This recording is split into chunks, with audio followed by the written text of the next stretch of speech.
Welcome to channel. We invite you to enjoy our new original short story. Katie used to be a happy young woman. She lived a carefree life in a beautiful bungalow with a garden, a legacy from her grandmother. She ate brownies, hung out with her friends, and was entirely her own person until she married Gregory. Or as her late grandmother Rita would have said, until she rushed into it. Katie met her future husband through work when she went to commission an ad campaign for a new residential complex her company was developing. Katie was a pretty natural blonde with an easygoing personality and a figure unburdened by diets. No, Katie wasn't overweight. She was curvy in a lovely way, just like many other young women. The gallant and tastefully dressed owner of the small boutique marketing agency captured the heart of the romantically inexperienced Katie at first sight. Swept away by what seemed to her an otherworldly male charm and good looks, Katie laid all her cards on the table during their very first date. She told Gregory everything, not forgetting to mention her grandmother's mortgage-free bungalow. Gregory, for his part, was an enterprising young man. Seeing this naive heiress to a valuable property who also earned a decent salary at a major real estate development firm, he thought, I've got to lock this down. Otherwise, this clueless girl and her inheritance will end up with someone else. And so, on their 10th date or so, standing by a local ice cream shop, Gregory asked, as if on a whim, "Hey, kitten, what do you say we get married?" Katie was buying a cone for herself and her new favorite person, so the question, as welcome as it was, caught her completely off guard. Her already large sky-blue eyes widened as she stared at him. The girl behind the counter, who had never witnessed a proposal before, froze too, waiting with curiosity to see what the customer would say. "Okay. Yes, I will." Yay, Katie grinned broadly and threw her arms around Gregory, smearing her mint chocolate chip ice cream all over his blazer. "You're such a klutz, Katie," he grumbled, despite her joyful shout. "Honestly, you'll be taking this to the dry cleaners yourself." "Fine," Katie said, snuggling against his shoulder, her happiness bubbling over. As they walked away, the girl from the shop leaned out of the window and called after them, waving a $20 bill. "Ma'am, you forgot your change. You gave me way too much." Beaming, Katie looked back and replied, "It's okay, keep it. It's my special day, my treat." The girl smiled, watching the handsome couple. It was nice to have a little piece of their happiness shared with her. She looked at the bill. "Well, I guess I'll go to the movies." "Maybe I'll meet someone too," she mused. Katie and Gregory got married quietly, almost secretly. So secretly, in fact, that when Katie showed up to work with a wedding band on her finger and a new last name, the entire office gasped. "You're a sneaky one," marveled the HR manager, who was examining the marriage certificate as if under a microscope. "So you cheaped out on a wedding and didn't say a word to any of us." Did your best friend even know? Katie just shrugged, not wanting to answer. Her best friend Rose, who was also her colleague and sat at the desk directly across from hers, had not hit it off with Gregory, to put it mildly. "Can't you see he's after something?" Rose had asked bluntly when Katie first told her she was dating him. "Why would he propose so fast and so unromantically? What's there to take from me? I'm not some rich heiress." Katie had waved her off. "I'll introduce you to him and you'll see for yourself how wonderful my Greg is. He's so smart he started his business all on his own. He sold his car and his mother's condo that he was living in with her and invested it all. He has his own marketing agency now. Can you imagine? Greg has to crash on a friend's couch for now, but it's temporary." "And where's his mother living now?" Rose had smirked. "With his grandmother," I think. Katie shrugged. "He hasn't introduced me to her yet, but I'm sure he will." Rose knew her friend could be stubborn, so she understood that Katie needed someone looking out for her. She agreed to the meeting, which took place at Katie's bungalow. However, after noticing that Gregory seemed more interested in the house's layout and decor than in Katie, Rose saw right through his intentions. She called him out on it, which sent him into a rage and Katie into shock. "Get out," Gregory had hissed, his face red like a guilty child's. "Nobody asked for your opinion." "Katie, are you kicking me out too?" Rose looked directly at her friend. Katie lowered her eyes and answered softly, as if reading from a script. "Yes. We think you're just jealous of my happiness, that's all." Rose's angry gaze shifted to the man who had put those words in her childhood friend's mouth. "I get it. Have a nice life. But just so you know, Katie, when he takes you for everything you've got, don't come crying to me." And Rose left, leaving a bitter feeling in the confused Katie's heart. She felt truly sorry for hurting her friend, but the thought of losing the man she loved was even more terrifying. Rose was not invited to the small wedding of just 8 people.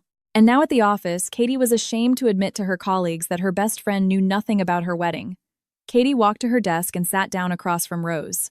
Rose pretended not to notice anything, even though the whole department was buzzing about Katie's sudden marriage. "Hi, Rose," Katie said, smiling guiltily. She was already tired of their pointless feud. "Hello," Rose replied coolly, her eyes glued to a spreadsheet. It meant only one thing: Rose had not accepted her surrender. The Cold War would continue until her grudge against Katie had faded. And how long a woman can hold a grudge nobody knows, not even the woman herself. It's a law of nature. Katie didn't press the conversation. She knew that provoking Rose was like poking a bear. So, when Gregory brought up selling Katie's house, there was no one left to stand up for the naive girl who hung on her new husband's every word as if mesmerized. And so the grandmother's bungalow, with its lush garden and wrought iron fence built to last for generations, was sold for a handsome sum. It was enough to buy not only a spacious condo for the newlyweds, but also a brand new luxury import for Gregory. All Katie got from the sale were a pair of small white gold earrings with tiny sapphires that matched her eyes. Gregory put the condo in his name. When his wife reasonably asked why, he answered by stroking her hand and smiling languidly. "It's just simpler this way, kitten, you see. When we have kids, we'll need a bigger place, maybe even a large house. When there's only one owner, it's much easier to sell fewer questions from buyers. You agree, right?" At the mention of children, Katie's heart melted like butter on a hot pancake. She wanted a baby so badly. So Katie didn't argue with the husband she trusted implicitly. "I'm sorry, Greg," she stammered. "I didn't even think about that. Let's do it your way." To seal his position, Gregory twisted the knife. "Well, if you want, I can call my lawyer right now and deed you a share in the condo if the mother of my future children doesn't trust me." "I trust you, I do. Let's just leave it as it is," Katie said in a guilty voice, waving her hands, already regretting that she had brought it up. For a whole 6 months, Katie lived on cloud nine, enjoying married life and completely forgetting about her friend, and also about her conniving boss who was always trying to cause trouble for her. Gregory, on the other hand, was focused.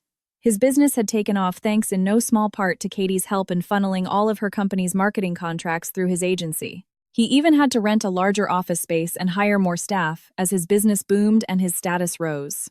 Gregory started paying more attention to his appearance and to men's fashion. The first person to bring the cloud-drifting Katie back down to earth was her husband. "Listen, don't you think it's time you hit the gym? It looks like married life has added a few extra pounds." Naive Katie took the comment as a joke. "Oh, I don't have time for workouts. I already get up super early to catch the bus since you never give me a ride. And I'm always the last one to leave work because my boss Sharon is constantly burying me in paperwork. Plus, all the housework is on me.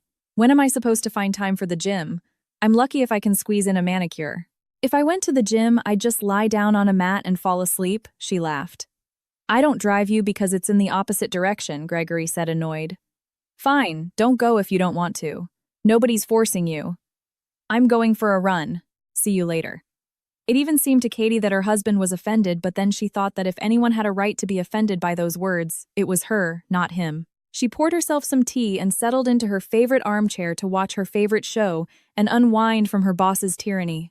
For a treat, Katie was about to grab a slice of chocolate cake, but changed her mind and opted for a marshmallow, telling herself she wouldn't gain extra calories since she wasn't out running in a dark park. Katie wanted to call Rose and for the first time in her life complain about her husband. He had basically called her fat, but then she remembered they weren't speaking. What a shame, such a great topic for gossip going to waste, Katie thought with a sigh. She missed Rose, and that feeling grew stronger every day, especially when her boss Sharon was taking bites out of poor Katie's confidence. Before they used to fend off that corrupt battle axe together, and quite successfully. Everyone in Katie's office knew that Sharon, the wife of one of the company's directors, took kickbacks and padded the books, submitting reports with inflated numbers. What's more, she would shamelessly hand these fraudulent reports to Katie and Rose at the very end of the day, hoping they'd be too tired and in a hurry to get home to notice the discrepancies. Discrepancies that could cost them not just their bonuses or their jobs, but could even lead to legal trouble. That was why Katie often had to stay late. "Let's just tell the board of directors about this crook," Rose had suggested in frustration more than once. "Are you crazy, Katie?" would reply, waving her hand. "One of them is her husband. You think he and people like him don't know what she's doing? You'll see, they'll make us the scapegoats." And so, the friends kept working covering for each other. But now that they had drifted apart like ships in the night, Sharon sensed a weakness and started churning out bogus reports by the dozen. The other employees felt helpless, continuing to rely on each other and play dumb as if their lives depended on it. A couple of people who had spoken out against the boss had already been fired without severance, and that terrified Katie's colleagues, who were just hoping the storm would pass them by. After all, nobody wanted to lose a good salary and big bonuses. Gregory was well aware of his wife's difficult situation at work from her complaints, but he did nothing to help her. One evening, tired and worn down by her boss's torment, Katie suddenly said to her husband, "Greg, please find me a job. I can't take this anymore. Not only does Sharon treat us like slaves, but Rose isn't speaking to me either. I'm at my breaking point. I'm constantly terrified that my department head is going to set me up to take a fall." Gregory reluctantly put down his phone where he had been texting with a sweet smile on his face. "And what am I supposed to do about it? Hire me at your agency," Katie suggested. "You said you were looking for an accountant. Well, here I am, an accountant." The smile instantly vanished from Gregory's face. "I already hired an accountant. 3 days ago. I can't just fire him. What would people say? That Greg Pierce doesn't keep his word. No respectable client would do business with me then. Besides, I pay my accountant less than what you make at your company. Can't you just tough it out a little longer?" Katie looked at her husband, hurt. "Actually, I'm your respectable client, in case you forgot. It's thanks to me that your agency is getting such big contracts, and for that I'm supposed to tough it out. Just admit it. Who are you texting while I'm talking to you?" Katie frowned. The accountant Gregory answered nervously, putting his phone away. "I see," Katie said reproachfully, and went to the kitchen to use her last ounce of energy to make dinner. On the other side of town, Gregory's accountant, a model named Bella, was fuming that her lover had so abruptly left their chat. Bella had met Gregory at a restaurant he frequented to, as he put it, maintain his image. And Gregory loved his image more than anything in the world, so he never denied himself anything. "I have to sit through another late-night dinner with clients tomorrow," Gregory would sigh dramatically. "But what won't you do for your own business? Got to go cast my pearls before swine, so to speak. So don't wait up for me for dinner." And Gregory would head to the bedroom, shuffling his feet with exaggerated weariness to show how much he dreaded spending time at the restaurant. Katie felt sorry for him and would even polish his shoes so her beloved husband wouldn't look like a slob in front of his clients. And Gregory would fall asleep anticipating his fun night out with his friends. It was on one of those evenings that Bella approached Gregory and asked him for a dance. "Lady's choice," she said coyly, giving him a sultry look with her big, dark eyes. A rare man could refuse such a beauty. A tall, slender brunette with a mane of long black hair, the complete opposite of Katie and Gregory, was no exception. The wine, the live music, and the girl's beauty went to Gregory's head and he got carried away. He started bragging about his marketing agency, how he had everything under control, how he was on top of the world. As he spoke, a drunk Gregory shook his fist at some unseen enemy. Bella laughed melodically and twirled on the dance floor, completely and irrevocably charming the usually cautious Gregory. That night, the romantic hero did not come home. "I'm drunk, kitten, so I'm staying at my buddy Vic Bennett's place." "Don't worry about me," he informed his wife and hung up. Katie, completely bewildered by the situation, stared at her phone as if it were to blame for everything. She had no choice but to believe her husband's story, as she couldn't verify it by calling his friend. Because in reality, there was no Vic Bennett. "You just wait," Katie said aloud, resolving to quietly find out who this Vic was.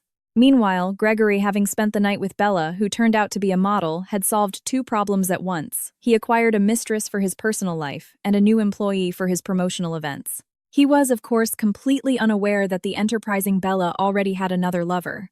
He saved her number in his phone as Vic Bennett, just in case. And Katie also, just in case, saved that number in her phone under the name Victor Bennett, husband's friend, so she'd know who to call next time if need be. A month went by, and the lovers saw each other almost every day. When Gregory was bored, he would text with Bella. It was during one of these exchanges that Katie had caught him when she was asking him for a job and complaining about her fate. Needless to say, the cheater couldn't have cared less about her suffering, and he simply couldn't hire her at his agency for fear of his wife and mistress meeting. It was Bella who lost her patience first. Like a furious harpy, she cornered Gregory in a restaurant and declared for all to hear, "When are you going to tell your wife about us? You promised you'd divorce her, and now what? You chicken." No one had ever called Gregory chicken before, and he hated the feeling of being caught in a lie. To make matters worse, the other restaurant patrons were curiously eyeing the attractive couple, wondering how the drama would unfold. Gregory had no choice but to promise his lady love that he would sort everything out. Of course, in his right and sober mind, the cunning womanizer had no intention of confessing anything to the convenient and comfortable Katie. But he didn't want to break things off with the beautiful Bella either. So after dropping his mistress off at her place, he bought his favorite dessert, a rich chocolate fudge cake, and headed home whistling a cheerful tune. Besides, the football game was about to start. But the miracle he hoped for didn't happen. Gregory couldn't have his cake and eat it too. At home, he was met by a tear-stained Katie phone in hand. "What are you crying about? Trouble at work again?" Gregory asked reluctantly, having no desire to get involved in his wife's problems. "Your friend," called Katie, answered in a choked voice, looking her husband straight in the eye. Gregory looked away. "Who Vic Bennett?" Katie said curtly. Gregory flinched as if doused with ice water. He looked at his wife, who had him cornered. Katie continued. "Your Vic said that you've been in love for a long time and that you're planning to divorce me. Is that true? What's her real name?" Gregory hung his head like a guilty schoolboy. "Bella." Katie let out a bitter laugh. "Your Bella is a smart woman. She was right. You are getting a divorce. I'm filing the papers tomorrow. You betrayed me." Gregory held out the cake to Katie and, trying to turn the serious conversation into a joke, said, "Come on, let's just forget about it like it never happened. It'd be a shame to throw away these 3 years. We were so comfortable together. Come on, kitten, let's have some tea." Katie was in shock. "Are you out of your mind? What tea? I'm supposed to forgive you for having an affair with a woman who claims you have long-term plans with her? So you never loved me? You were just comfortable with me? Oh no, Greg. I'm not letting you use me anymore. Get out of my house." Gregory, not expecting such spirit from his usually submissive wife, finally dropped his mask and showed his true colors. He smirked coldly, his once handsome face twisted into a mask of hatred, his eyes looking like they could drill a hole through her. "Fine. I am so sick of you anyway. It's embarrassing to be seen in public with you. No style, no class, no taste. Bella, on the other hand, is gorgeous, and we look great together. And by the way, this house isn't yours, it's mine. Got it, the condo is in my name, and so is the car. So you'll be left with nothing, Cinderella, just a pile of your frumpy old clothes. Ciao, loser." With those words, Gregory kicked the door open and walked out. Katie was so furious that, blinded by rage and hurt, she opened the window and launched the cake straight at her husband's polished-to-a-shine car. The chocolate fudge splattered across the hood, smearing greasy streaks on the windshield. "You're insane!" Gregory yelled when he saw his favorite cake smeared all over his new car. He shook his fist at Katie, quickly got into the car and sped off just as he saw her ominously pick up a potted plant from the windowsill. Gregory drove off to his mistress's, and Katie was left to contemplate her bleak situation. The entire next month passed in a blur for Katie. She had no desire to eat, take care of herself, or do anything at all. She went through the motions at the office, came home, grabbed a large tub of ice cream or a pastry from the nearby bakery, turned on a TV show, and ate her dessert without a second thought about her figure. And her figure suffered just as much as Katie did. So much so that people at work started speculating that Katie was pregnant. "I wonder when she's going on maternity leave," the secretary whispered to Sharon. "That's all we need, another one on maternity leave," the boss snapped, as if she didn't have 2 children of her own, a 9-year-old daughter and a son in 5th grade. Rose also noticed the changes in her friend, but she chose to remain silent as the chill between her and Katie was still very much present. Katie wanted to make peace with Rose, but she dreaded hearing that annoying phrase that people who turn out to be right love to say, "I told you so." So Katie kept gaining weight and kept quiet about the collapse of her marriage. A week later, it was Gregory himself who, oddly enough, helped Katie pull herself together. His help had such an effect on Katie that she quickly got a grip, went on a diet, and started putting her life and affairs in order. "Listen, kitten," Gregory said, his voice as affectionate as if nothing had happened, as if he hadn't just betrayed his wife. "I was thinking it's not right for us to part like this. Maybe you could move out of my condo. It's too big for you all by yourself." Her husband's indifference struck Katie to the core, but she didn't scream or waste her energy. She just asked, "And where am I supposed to go?" Gregory spread his hands. "I don't know. Figure it out yourself. You're a big girl now. If you want, you can stay at Bella's studio apartment for a while. There's enough room for you. It's fine for a single person." The word "single" cut Katie deeply. Her husband wasn't mincing words. She quietly stood up and walked to her room, leaving him bewildered. "So, is that a yes or a no?" Gregory called after her. There was no answer, but he understood what it would be. What a psycho. You try to help her and she gets all difficult. Thinks she's some kind of beauty queen. Her husband truly didn't hold back. Gregory left, and Katie looked at herself in the mirror. She saw a sad, slightly plump young woman who had let herself go but who was still attractive. "Who did I let myself fall apart for? You're so weak.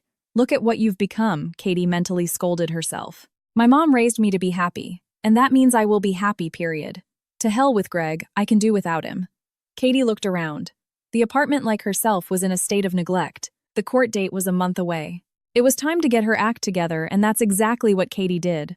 First, she deep cleaned the entire apartment and signed up for Pilates. With 2 days left until the court date, a noticeably slimmer and more radiant, Katie stopped by a trendy boutique after work. The dresses in the window were always the most beautiful, but unfortunately, they never came in a size larger than a medium. So Katie used to just walk by with a sigh, feeling that such beauty was forever out of reach for her because of her curves. But that was then. Now Katie confidently walked into the elegant, perfume-scented boutique and told the sales associate who approached her, "I'd like that blue dress, please." Half an hour later, Katie walked out of the store proudly, not with one but with 3 designer shopping bags that seemed to scream to passers-by, "This girl is a true knockout." The court hearing was scheduled for the same time Katie was supposed to submit her reports to Sharon. Wearing her new dress, Katie stood before her boss and stated flatly, "I have to go to court. I need to take 2 hours off." Sharon looked at the slimmed-down Katie over her glasses and smirked. "Well, taking 2 hours off isn't the same as going on maternity leave. So go on. You don't have to come back today. You can come in tomorrow." Her boss's unexpected generosity surprised Katie but didn't alarm her. It should have.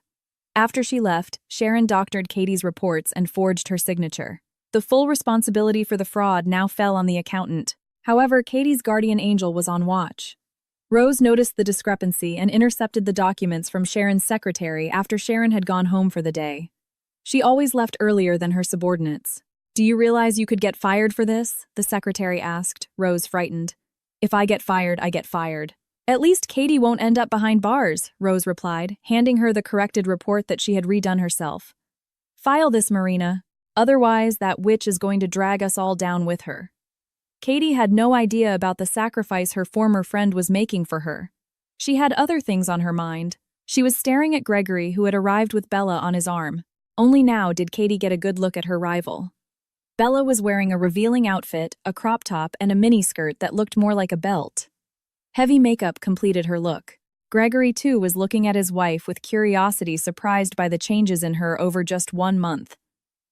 Katie looked lovely in the blue dress that so complemented her sky-blue eyes. Her hair was neatly styled in a low bun with a few stray curls framing her face, which was enhanced by a delicate barely there makeup. "And you said your wife was fat," Bella declared loudly enough for the judge, who also happened to be a woman, to hear. The judge looked first at Bella, who was lounging in her chair and clinging to Gregory's arm like a wild cat to its prey, and then at Katie, who was sitting quietly and patiently awaiting her fate. "Mr. Greg Pierce, you may speak," the judge said to Gregory, her voice even and emotionless, though she clearly wanted to say more. And Gregory, pointing a finger at Katie, accused her of every sin imaginable, emphasizing that the condo and the car should be awarded to him. Then Katie was asked to speak. "I don't know what to say, Your Honor," Katie admitted quietly. "They say love lasts for 3 years.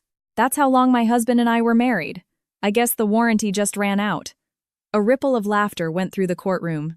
Even the judge smiled. There were only a few minutes left before the verdict was announced. In that time, Katie had already mentally resigned herself to being homeless, while Gregory smiled smugly, confident of his victory over a defenseless woman. When the judge announced her decision, the smile vanished from the face of Katie's now ex-husband. All marital property, including the car, was to be divided equally. "What does that mean? Now you have to share with that frump," Bella screeched, with no regard for anyone else present.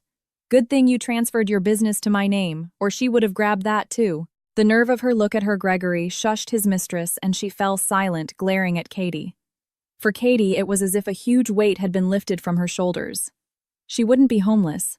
The fact that she wouldn't get half of her ex-husband's business didn't bother her at all. "I don't want what isn't mine," she thought, and walked out of the courthouse, a free woman. But just as Katie was about to turn the corner, her ex-husband roughly grabbed her arm. "You think you won, you little schemer? I'm going to make your life a living hell. I'll pay you for my half of the car in installments. Tiny ones. It'll take 5 years. So don't count on getting rich. And with the condo you have 2 options, either sell me your share or put up with tenants." "And how much are you offering for my half?" Katie asked. But when she heard the figure, she just waved her hand in disgust. "That's peanuts. Are you kidding me? I couldn't even buy a room in a shared apartment with that. Have a conscience, Greg. Just give me the money from my grandmother's house and you can have the condo."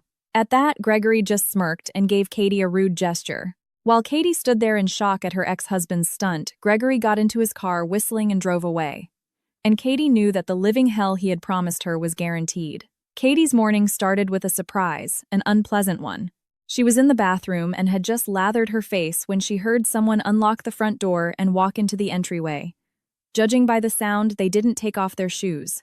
"I just mopped the floors yesterday. Greg, for God's sake, have some decency." With those words, Katie, her face covered in foam and wearing a short nightgown, stormed out of the bathroom to confront her ex-husband. But it wasn't her husband in the living room. It was a complete stranger, surrounded by several other people who all froze and stared at her as if she were an alien. "Ah, help, I'm being robbed," Katie shrieked, like a siren darted into the bedroom and locked the door. "What is with that crazy woman? Where did you bring us?" a woman in the group demanded, glaring at the man with the keys. He flinched and dropped the keys. "I don't know myself. The client assured me no one was living here and that he was the sole owner, but that was a week ago." Then the strangers heard the sound of furniture being dragged across the floor in the bedroom, likely a dresser being pushed against the door. Katie could be heard muttering something barely audible through the door. Torn in broad daylight. Calling the police. The man with the keys approached Katie's door and knocked gently. The noise stopped. "Ma'am," the man said calmly, "I'm sorry we scared you, but Gregory said this condo was for sale and asked me to show it to potential buyers. I'm a real estate agent. My name is Arthur. Here's my card." Yes, he's telling the truth. "We're the potential buyers," the woman confirmed. Arthur slipped his business card under the bedroom door. A few minutes later, the door opened and Katie appeared. She was wearing a tracksuit and holding a baseball bat. Even through the foam, her face looked flushed with anxiety. "You should probably wash that foam off your face, miss, or you'll get a rash," the woman advised Katie, pointing to her face. "Oh," Katie darted into the bathroom and emerged a moment later, wiping her face with a towel. "Please forgive us." "This is so awkward," Arthur said, embarrassed by the mix-up. "So what's your story here? I live here. I've lived here ever since my husband and I bought the place. We got divorced yesterday, and he promised to make my life a living hell if I didn't sell him my share for cheap." The clients gasped, and the real estate agent frowned.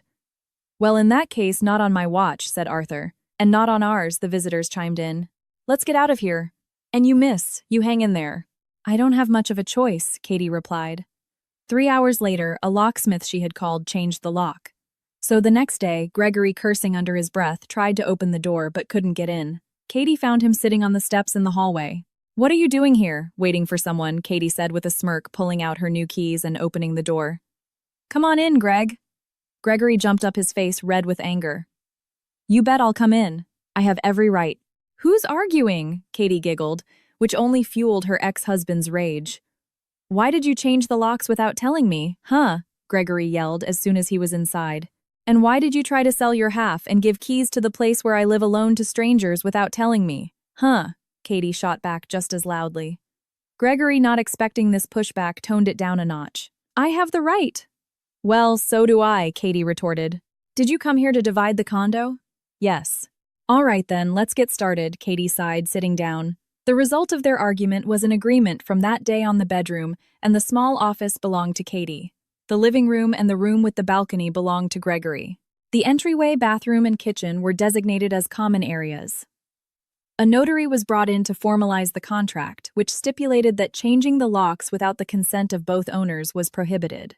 Katie felt a sense of relief, but it was short-lived. Just 2 days later, when she came home from work, she found another group of people inspecting the apartment, or rather Gregory's half, under the guidance of a new real estate agent. This agent was the most unpleasant person one could imagine. An arrogant, rude, skinny, bald little man with shifty, greasy eyes. His clients weren't much better.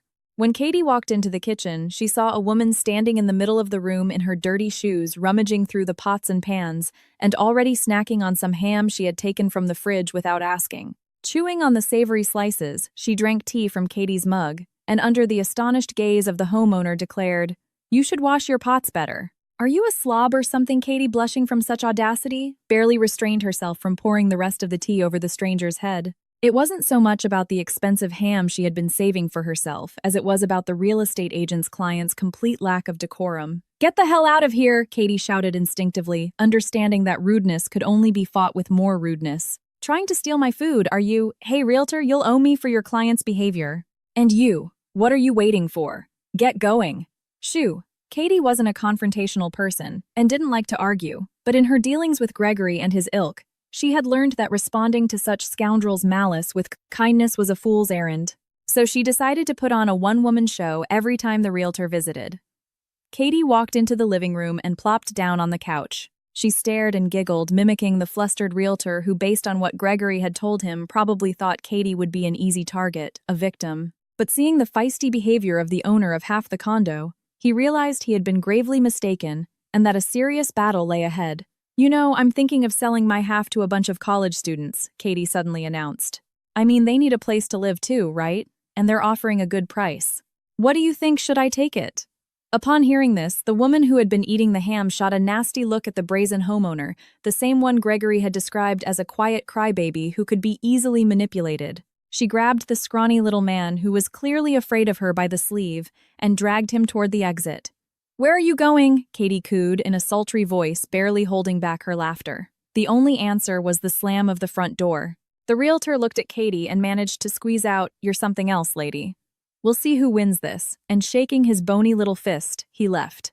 Suddenly, Katie was overcome with such a fit of laughter that she couldn't stop for a long time. And then she cried. The tears washed away the accumulated resentment and fear.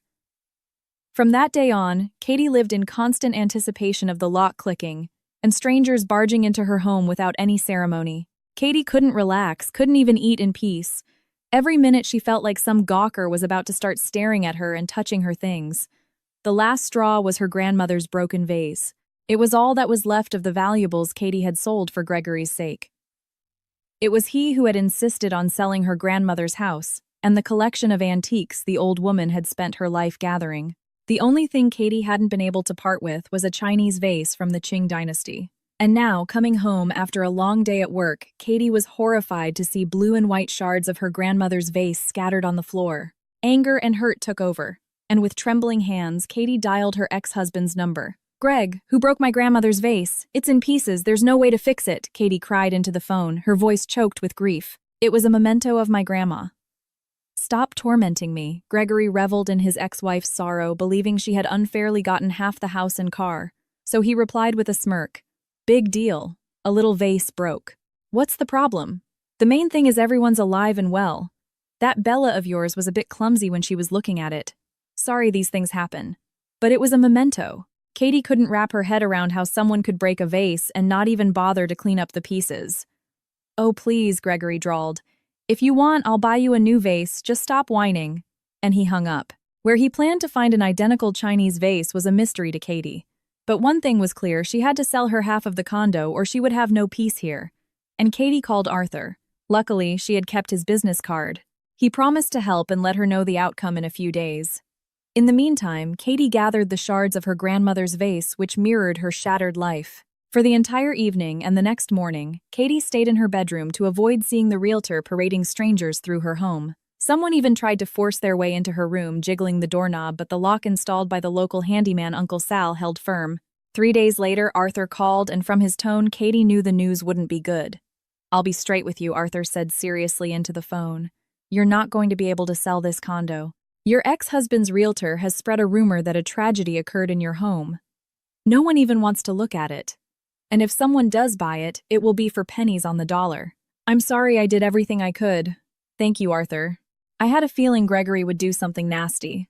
"How much do I owe you for your time?" "Nothing," Arthur replied and hung up. Katie's spirits sank.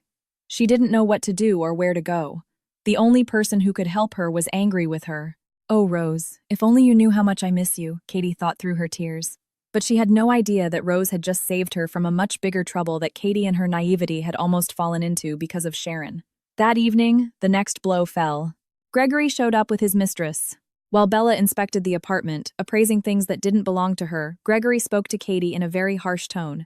"You know, I'm a practical man, and my share of this condo should be generating income. So I've decided to rent my part out to 2 guys. There's just one catch. Because I'm not asking for their IDs, they're paying me double the rent. It's a lot of money, you understand." So, I agreed. "They'll be moving in 3 days, so don't be surprised." "What if they're criminals?" Katie asked, frightened. "Most likely," Gregory replied. "They've already paid the deposit. They'll pay the rest when they move in." "But what about me? How am I supposed to live in the same apartment with two criminals? Katie exclaimed. That's your problem, Gregory answered, his eyes narrowing slyly. But there is a way out. What is it? You sell me your share and move out, Gregory said firmly. And Katie knew she was backed into a corner. Had she ever imagined it would come to this? All right, Katie said, her voice cracking. I'll sell you my share. That's more like it, Gregory exclaimed, happily pulling out ready-made documents from his briefcase. Sign here and here. Once the deal was finalized, Gregory stood up to leave. Oh, and one more thing, he turned and looked at Katie mockingly. I'll wire you the money tomorrow morning. And in 3 days I expect you to vacate the premises. And he left, holding the hand of the beautiful Bella, who disdainfully stepped on the simple flats Katie had left by the door. Ugh, what a lack of taste. Let's get out of here, darling. Katie was left standing there humiliated, and crushed tears streaming down her cheeks with no one to stand up for her. The next day, Katie came to work, looking devastated, sleep-deprived, her face swollen from crying all night. She didn't even notice that the whole office was buzzing like a beehive about Rose being fired for a disciplinary infraction. Everyone knew it was Sharon's doing, but they were too afraid to support their colleague. I'm sorry, Rose, but I can't tell the truth. I'm scared, one of the employees whispered. I have a mortgage. Where would I go if I got fired? And everyone else will keep quiet too. Some have kids in college, others are in the middle of building a house.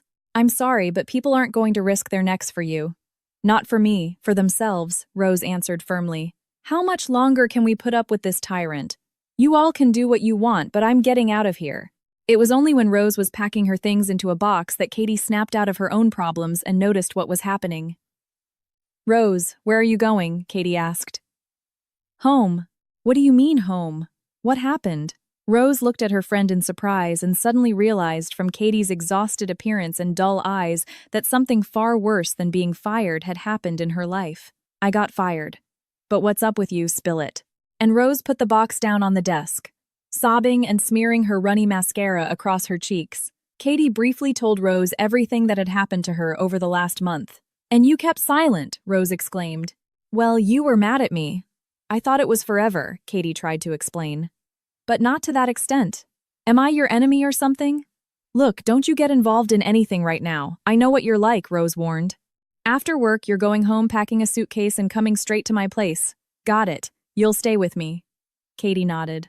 Even though Rose was angry with her, she hadn't given up on their friendship and had offered her a helping hand. It was as if a weight had been lifted from Katie's soul. After Rose left, her colleagues told Katie how Rose had saved her from legal trouble and had been fired for it. And Katie decided that no matter what, she would expose her boss and bring her to justice. Katie had 3 days to pack her things and leave the apartment where she had lived with Gregory for 3 years. She stood in the middle of the living room and suddenly saw everything with new eyes. The decor, the renovations, even the furniture slipcovers, everything had been bought against Katie's wishes but to please Gregory. It really is tasteless, Katie smirked, remembering Bella's words. And not wanting to stay in this house that no longer belonged to her for another minute, Katie went to the storage closet to get a suitcase. A long time ago, when Katie was just a girl, her grandmother had bought her a big yellow suitcase to take on their family beach vacations. They never stayed in hotels. Instead, they would go straight from the airport to her grandmother's friend Aunt Nina's house. Aunt Nina lived in a small house by the sea. A spacious porch was attached to the house where her parents, grandmother, and little Katie would comfortably settle in during their vacation. And now, behind the creaky closet door, Katie saw that same yellow suitcase, its leather slightly worn with wide straps. Wiping off the dust, Katie opened the suitcase and found something that made her heart ache. A forgotten old friend, a plush teddy bear with buttons for eyes, a kaleidoscope, childhood photos from the beach, a large seashell holding a collection of colorful sea-polished stones, and a couple of handmade Christmas ornaments. And there was also a postcard with a drawing of a dolphin, and a message written in a boyish hand. Katie, come back soon. I'll be waiting, Liam. Warm memories washed over Katie like a sea wave, and tears of tenderness welled up in her eyes. Katie remembered Liam, a tanned, barefoot boy with sun-bleached hair and cute freckles on his nose. He was Aunt Nina's grandson, and she thought a few years older than her. She didn't remember exactly how much older, and it didn't matter. What mattered was that Liam was Katie's first love. Every time she saw him, her heart would flutter and she would want to smile from ear to ear. And Liam was always happy to see her too. Together, they would run to the pier to watch the ships and collect seashells on the shore. It was Liam who had taught Katie to swim reasonably well. Oh, what wonderful times those were. I'd give anything to be back there again, Katie thought, gathering her precious mementos. 3 hours later, she was at Rose's place. Her friend had baked pies in anticipation of her arrival. It smells so delicious. Raspberry pies just like Aunt Nina's, Katie exclaimed, joyfully inhaling the sweet berry aroma. Who's Aunt Nina? Rose asked. And Katie told her about the closet, the suitcase, and the memories. Rose glanced at the yellow suitcase by the door and suddenly burst out laughing. What's so funny? Katie asked. Well, it's summer now and you have a week of vacation coming up. So why don't you fly down and visit? Aunt Nina, Rose suggested. I don't even know if she's still alive. I don't have her number. How can I just show up? What would I say? Hi, I'm your long-lost niece, Katie asked. Well, you can find out. Maybe the woman needs help, Rose insisted. And if things don't work out, you can always get a hotel room. Katie looked at her friend quizzically, then smiled. Rose always knew how to distract her from her troubles. The money Gregory had transferred for Katie's share of the condo was just enough for a plane ticket, a hotel stay if needed, and to rent an apartment upon her return. Though Rose immediately dismissed the last point, insisting that Katie stay with her until she had fully recovered from the divorce. And Katie decided to do it. She was heading south to the place where she had left her best childhood memories.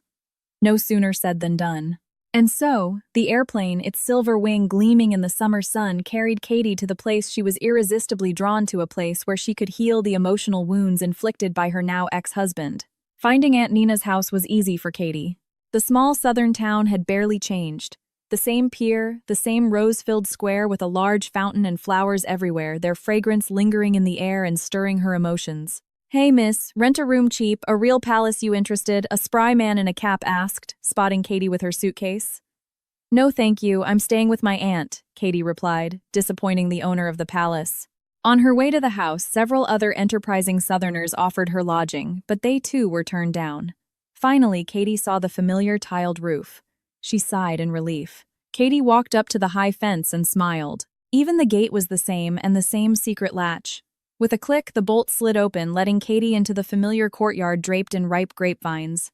The small garden brought back happy memories. Here, she and Liam used to sit under the apple tree, eating apricots they had picked themselves. Only the trees seemed much bigger back then. Who are you looking for, dear? And how did you manage to open that gate? I'm not renting out rooms.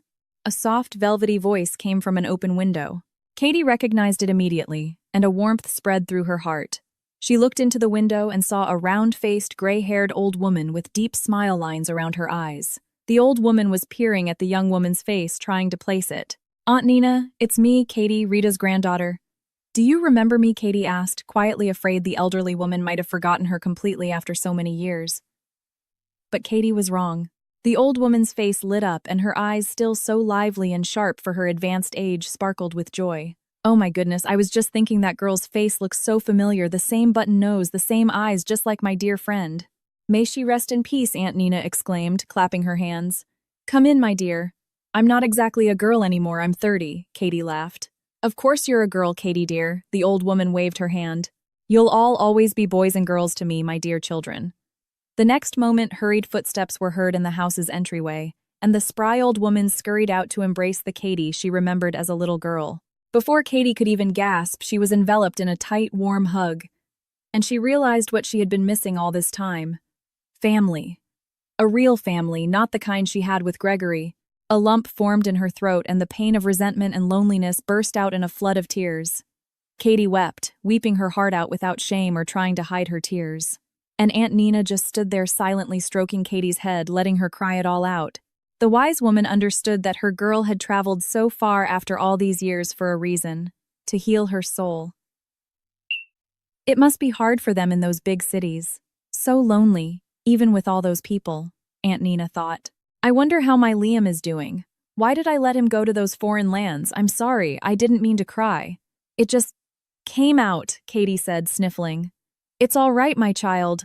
A person needs to cry just as much as they need to laugh, the old woman soothed her. Tears cleanse the soul and keep it from growing hard. When Katie and Aunt Nina, arm in arm, entered the house, the young woman gasped. Everything inside was just as she remembered from her childhood. Nothing had changed.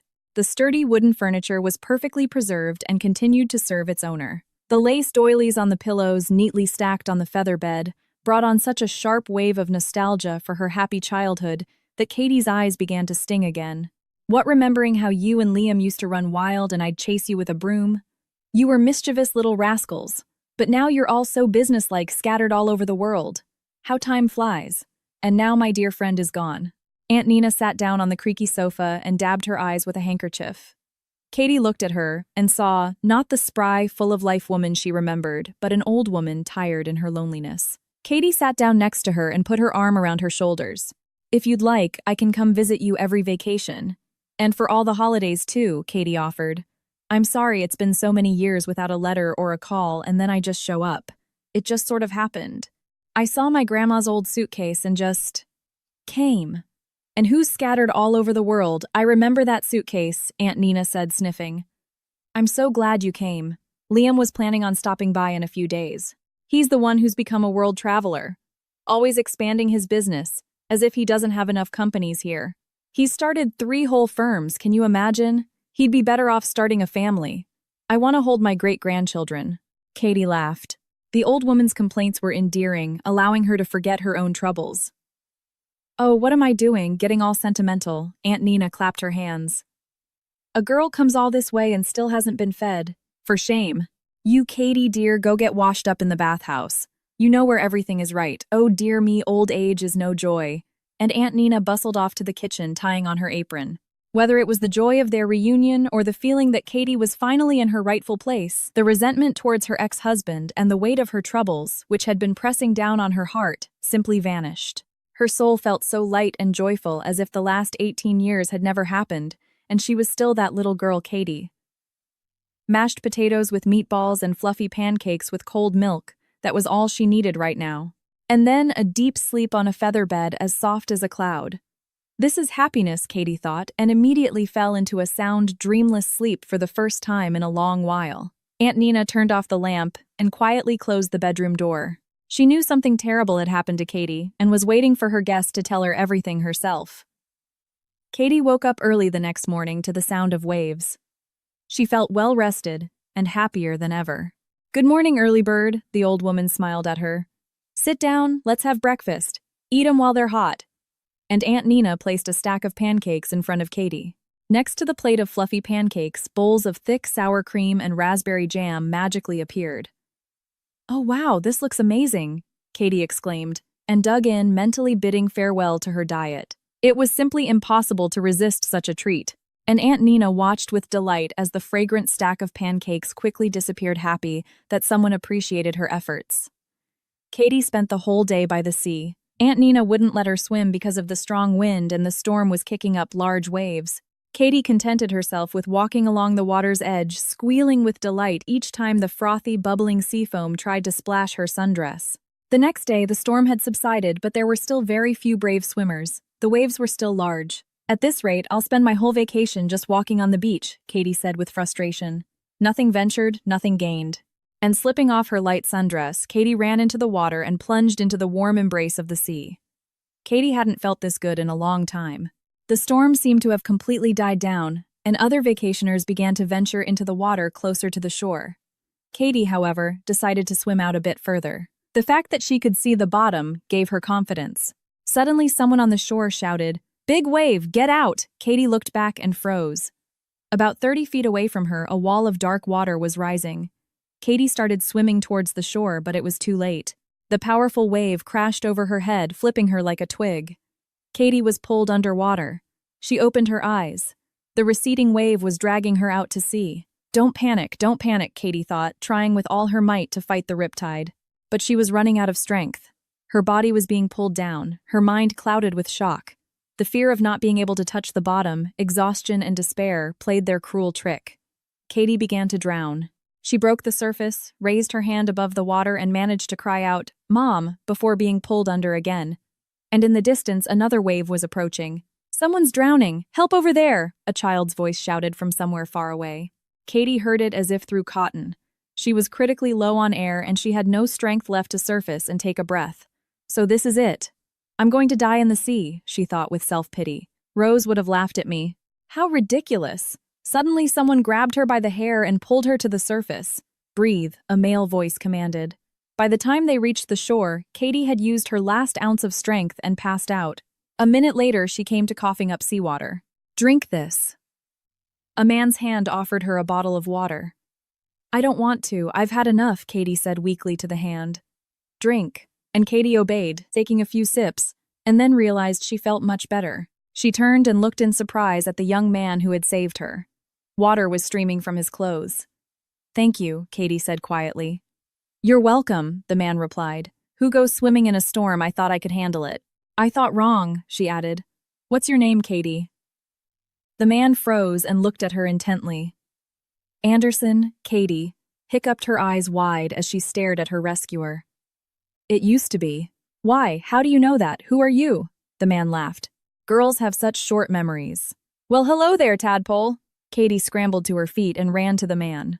"Liam, hi!" she exclaimed, hugging her childhood friend. "Let's go home," he said. "Grandma sent me to find you as soon as I walked in the door. She had a feeling something bad would happen." "Look, don't tell her anything." "Of course," Katie nodded, and suddenly started to cry. "I'm so happy to see you." "Happy to see me, huh?" Liam said, surprised. "All right, spill it. What's been going on with you all these years?" And as they walked home, Katie told her friend everything that had happened to her, not even forgetting about Sharon and her current situation. "I see," Liam said, his brow furrowed. "Life has really beaten you up. And now I want to start over with a clean slate," Katie said, and missed the faint smile that crossed Liam's face. 3 weeks flew by. During that time, Katie's old feelings for Liam reignited. It was as if her first love had never gone away, but had just been sitting quietly in a far corner of her heart, waiting for its moment. Liam reciprocated her feelings and even suggested that Katie stay or go with him to become his right-hand person at one of his companies. Katie regretfully declined. "I love you, Liam, but I can't leave Rose high and dry right now. I told you she got fired because of me, and I want to get back at our boss for it and expose her dirty dealings. They're fleecing the company, preventing it from growing. And the owner is a trusting man, and he's old.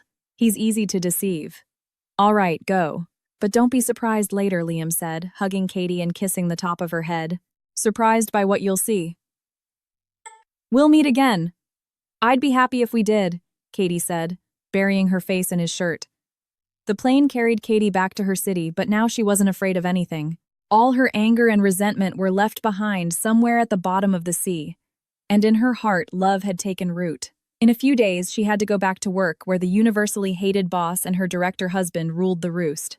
She had absolutely no desire to go. She wanted to quit, but Liam supported her and practically forced her to pull herself together and show up at the company. When Katie walked into the office, she noticed that everyone seemed tense. Sharon was dressed in her best clothes and had put on a full face of makeup, which meant only one thing: the owner of the company was coming. But why, Katie didn't know. And then in the crowded hall, the old owner of the firm appeared. Sharon stood at attention before him, casting a sly glance at her husband, who was fawning over the old man. "Friends," the owner addressed the employees. "I'm tired. I'm retiring. The company now belongs to another man, a worthy and strong leader. Please give a warm welcome to Liam Donovan." At that moment, the ground nearly gave way beneath Katie's feet. Standing before her was Liam, her Liam. Her mouth fell open in astonishment, but when he walked over to her, she got scared. "Dear colleagues," he said, "and I in turn would like to introduce you to the new director of the company, Miss Catherine Anderson." Katie saw the shocked faces of her colleagues, the terrified exchange of glances between Sharon and her husband, and everything fell into place. Katie smiled and looked at Liam. "Your first directive, Miss Director," he said. And Katie did what the entire office had secretly been dreaming of. She walked up to her boss and her husband and said in a firm voice, "You're both fired." Rose was appointed the new department head, and within a few months, the company's performance soared, and employee salaries increased significantly. 6 months later, Katie and Liam got married, throwing a huge corporate wedding. And the husband's wedding gift to Katie was the repurchased house of her grandmother, where they settled down, bringing Aunt Nina to live with them. 2 years passed in a flash. One warm family evening, there was a timid knock at Katie's door. Liam opened it. On the doorstep stood Gregory. He didn't look well, paunchy, unshaven, in a worn-out tracksuit. His whole appearance evoked nothing but pity. "Can I help you?" Liam asked, wiping his hands on an apron. "I'm here to see my wife." "She lives here now, right?" Gregory asked, out of habit. "Your wife isn't here." "Only mine is," Liam replied. He knew who was standing before him. Honey, who is it? Did they bring the milk? Katie's gentle voice called out as she appeared holding a curly-haired one-year-old boy. She froze when she saw her ex-husband in such a state. Bella left me. She took all the money and ran. Gregory blurted out his misfortune. And you, I see you're happy. Forgive me. I forgave you a long time ago, Katie replied. Liam scowled at the uninvited guest, and Gregory, sensing he wasn't welcome, turned and walked away, feeling the door close behind him. The image of the child was seared into Gregory's mind, and regret for his mistakes tore him apart. That could have been my son, he thought. And once again, he blamed fate and women for the fact that he had never found happiness. Feelings for Liam reignited. It was as if her first love had never gone away, but had just been sitting quietly in a far corner of her heart, waiting for its moment. Liam reciprocated her feelings and even suggested that Katie stay or go with him to become his right-hand person at one of his companies. Katie regretfully declined. I love you, Liam, but I can't leave Rose high and dry right now. I told you she got fired because of me, and I want to get back at our boss for it and expose her dirty dealings. They're fleecing the company, preventing it from growing. And the owner is a trusting man, and he's old. He's easy to deceive. All right, go. But don't be surprised later, Liam said, hugging Katie and kissing the top of her head. Surprised by what you'll see. We'll meet again. I'd be happy if we did, Katie said, burying her face in his shirt. The plane carried Katie back to her city, but now she wasn't afraid of anything. All her anger and resentment were left behind somewhere at the bottom of the sea. And in her heart, love had taken root. In a few days, she had to go back to work where the universally hated boss and her director husband ruled the roost. She had absolutely no desire to go. She wanted to quit, but Liam supported her and practically forced her to pull herself together and show up at the company. When Katie walked into the office, she noticed that everyone seemed tense. Sharon was dressed in her best clothes and had put on a full face of makeup, which meant only one thing: the owner of the company was coming. But why, Katie didn't know. And then in the crowded hall, the old owner of the firm appeared. Sharon stood at attention before him, casting a sly glance at her husband, who was fawning over the old man. Friends, the owner addressed the employees. I'm tired. I'm retiring. The company now belongs to another man, a worthy and strong leader. Please give a warm welcome to Liam Donovan. At that moment, the ground nearly gave way beneath Katie's feet. Standing before her was Liam, her Liam. Her mouth fell open in astonishment, but when he walked over to her, she got scared. Dear colleagues, he said. And I, in turn, would like to introduce you to the new director of the company, Miss Catherine Anderson. Katie saw the shocked faces of her colleagues, the terrified exchange of glances between Sharon and her husband, and everything fell into place. Katie smiled and looked at Liam. Your first directive, Miss Director, he said. And Katie did what the entire office had secretly been dreaming of. She walked up to her boss and her husband and said in a firm voice, You're both fired. Rose was appointed the new department head, and within a few months, the company's performance soared, and employee salaries increased significantly. 6 months later, Katie and Liam got married, throwing a huge corporate wedding. And the husband's wedding gift to Katie was the repurchased house of her grandmother, where they settled down, bringing Aunt Nina to live with them. 2 years passed in a flash. One warm family evening, there was a timid knock at Katie's door. Liam opened it. On the doorstep stood Gregory. He didn't look well, paunchy, unshaven, in a worn-out tracksuit. His whole appearance evoked nothing but pity. Can I help you? Liam asked, wiping his hands on an apron. I'm here to see my wife. She lives here now, right? Gregory asked, out of habit. Your wife isn't here. Only mine is, Liam replied. He knew who was standing before him. Honey, who is it?